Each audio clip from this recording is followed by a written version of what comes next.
चलिए अब हमें हिमालय के बारे में हमने पढ़ा, अब हम पढ़ेंगे भारत के उत्तरी मैदान। और भारत के उत्तरी मैदान में सर्वाधिक अगर महत्वपूर्ण बात करते हैं तब हिमालय की ही भूमिका सर्वाधिक होती है, क्योंकि नदियों से ही किसका निर्माण होता है, जो जल होते हैं, जो नदियां होती हैं, उन्हीं से ही मैदानों का निर्माण होता है।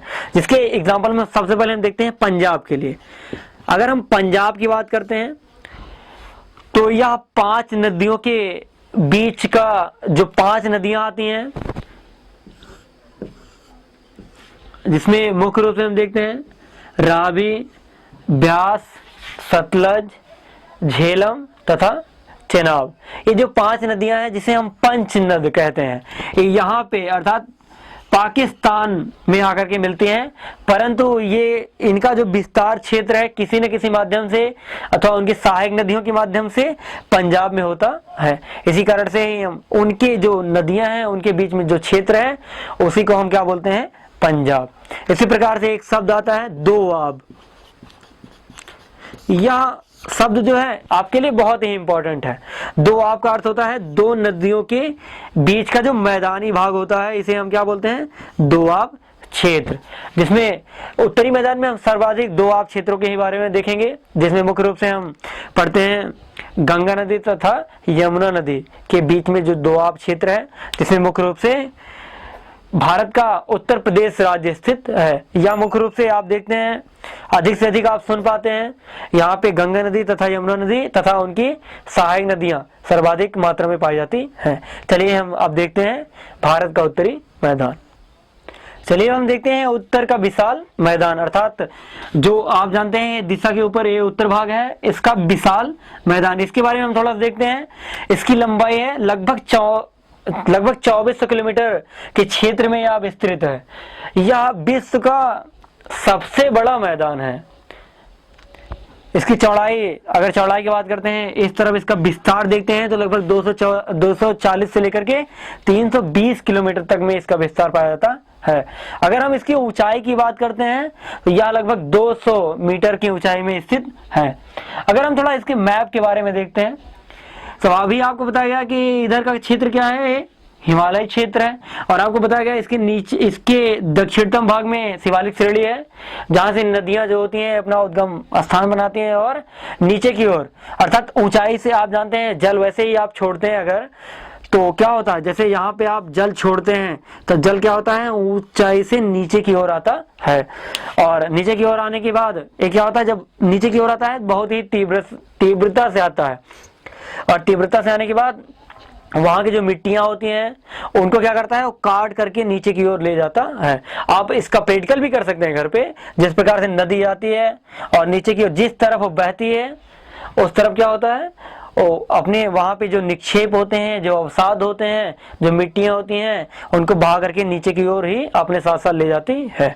तो उनसे क्या होता है, उनसे मुख्यतः बड़े बड़े मैदानों का निर्माण होता है।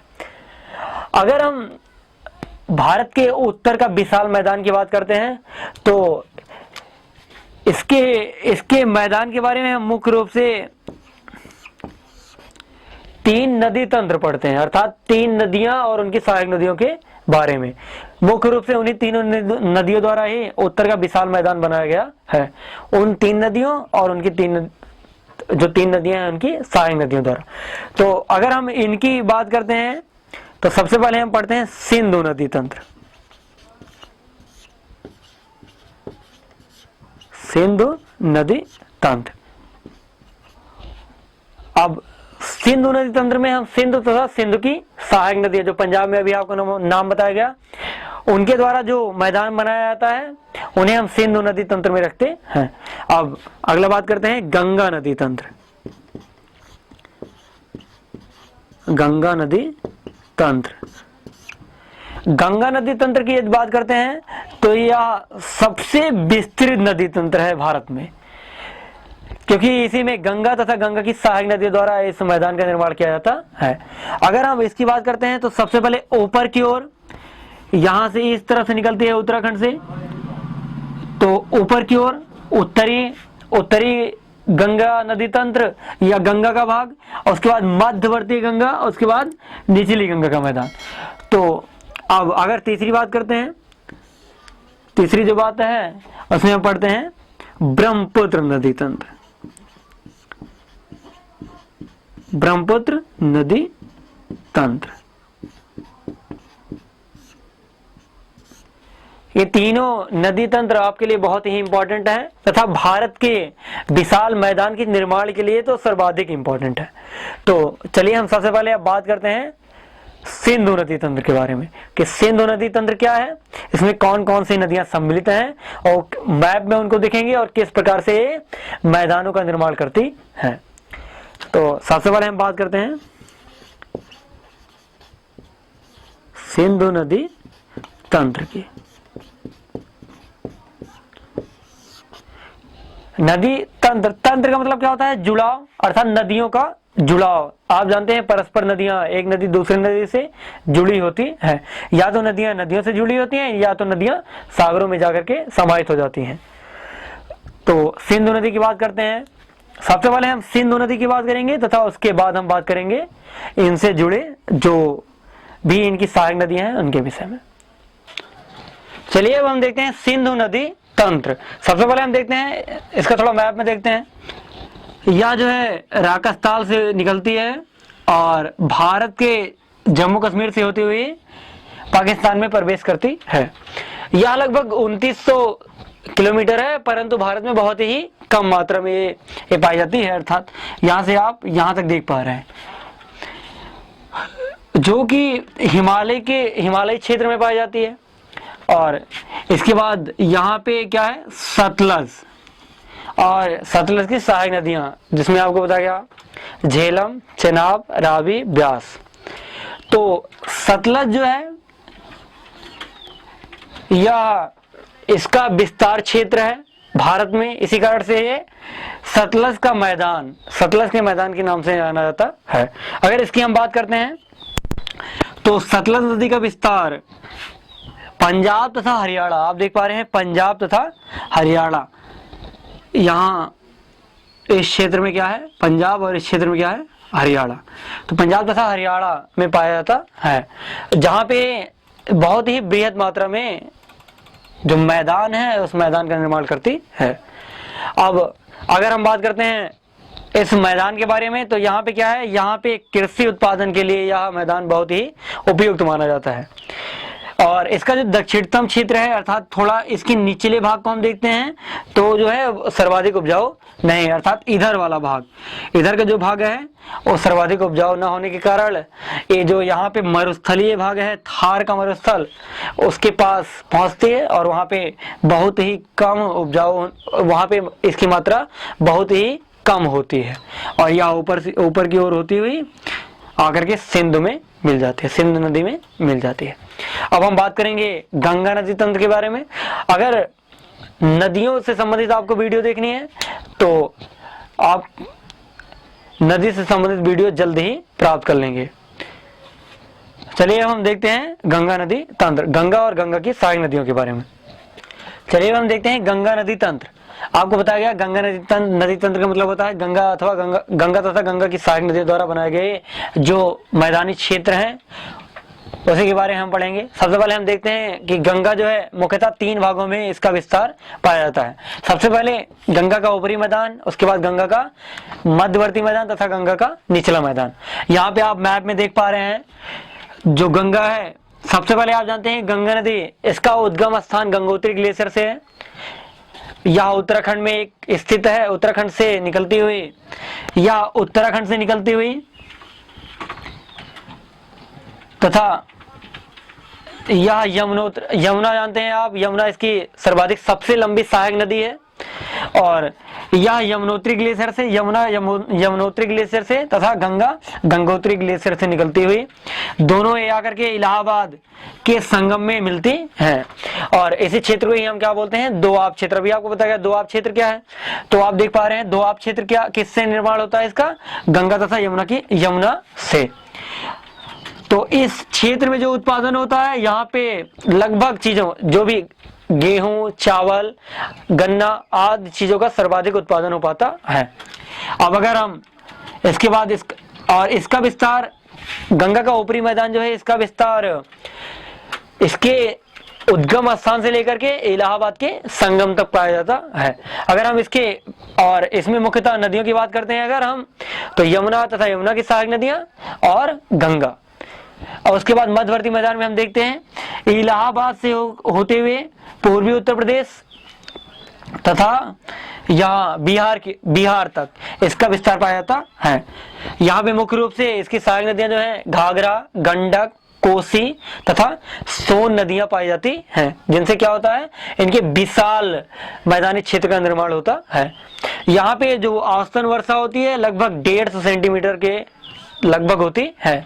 अगर यहाँ पे देखा जाए तो कभी कभी ऐसा रहता है कि बाढ़ सर्वाधिक आ जाती है और कभी कभी ऐसा होता है कि बाढ़ आती नहीं है, उसके स्थान पे क्या होता है, सूखा हो जाता है।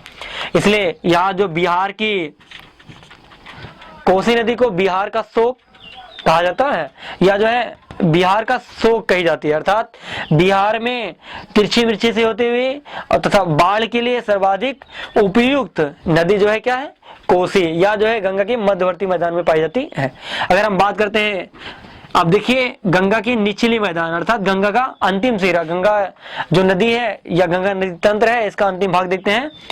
तो निचला मैदान जो है बिहार से होते हुए इसका विस्तार सर्वाधिक बंगाल में पाया जाता है, पश्चिम बंगाल में पाया जाता है।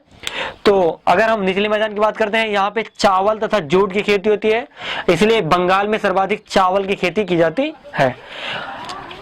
या यहाँ से निक्षेपों को लेके आती हुई विश्व का सबसे बड़ा डेल्टा सुंदरबन डेल्टा पश्चिम बंगाल तथा यहाँ आप जानते हैं पश्चिम बंगाल से सटा हुआ एक देश है जिसका नाम है बांग्लादेश, यहाँ बांग्लादेश में बनाती है।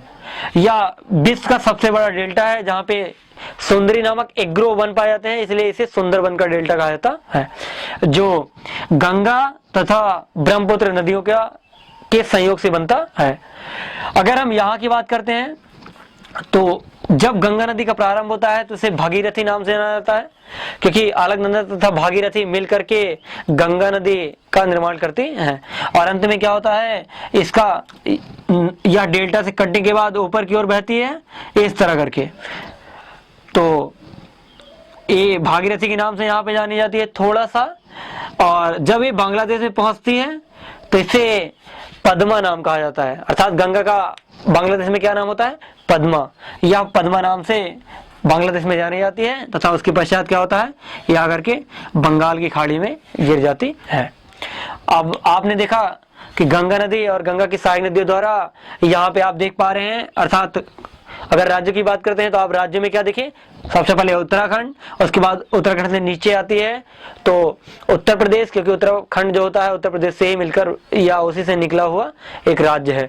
तो उसके बाद उत्तर प्रदेश से होते हुए बिहार में पहुंचती है, बिहार के बाद पश्चिम बंगाल, पश्चिम बंगाल से फिर बांग्लादेश में इसका नाम पद्मा हो जाता है और पुनः ये आकर के बंगाल की खाड़ी में गिर जाती है।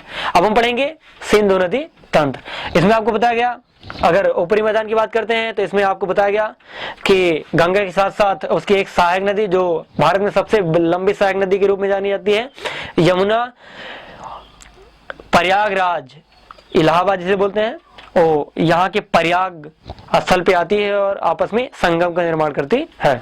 उसके बाद इसके मध्यवर्ती मैदान में आपको बताया गया कि इसके पूर्वी उत्तर प्रदेश तथा बिहार के मध्य इसकी सहायक नदियों तथा इस गंगा नदी के द्वारा जो क्षेत्र बनाया जाता है उसे मध्यवर्ती मैदान कहा जाता है। यहाँ पे क्या होता है, कभी कभी ऐसा होता है कि बाढ़ सर्वाधिक होती है, कभी कभी ऐसा होता है कि बाढ़ नहीं आती है।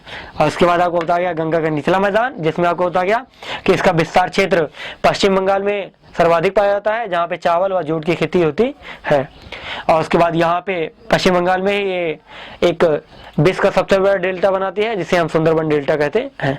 अब सुंदरबन डेल्टा आपको बताया गया, सुंदरबन इसे क्यों कहा जाता है, क्योंकि आप यहाँ पे सुंदरी नामक एग्रो वन पाए जाते हैं, इसलिए इसे क्या कहता है, सुंदरबन। उसके बाद आपको बताया गया कि बांग्लादेश में इसे पद्मा नाम से जाना जाता है। अब हम जानेंगे सिंधु नदी तंत्र क्या है तथा उसकी सहायक नदियों के बारे में और किस प्रकार से मैदानी क्षेत्र का निर्माण करती है।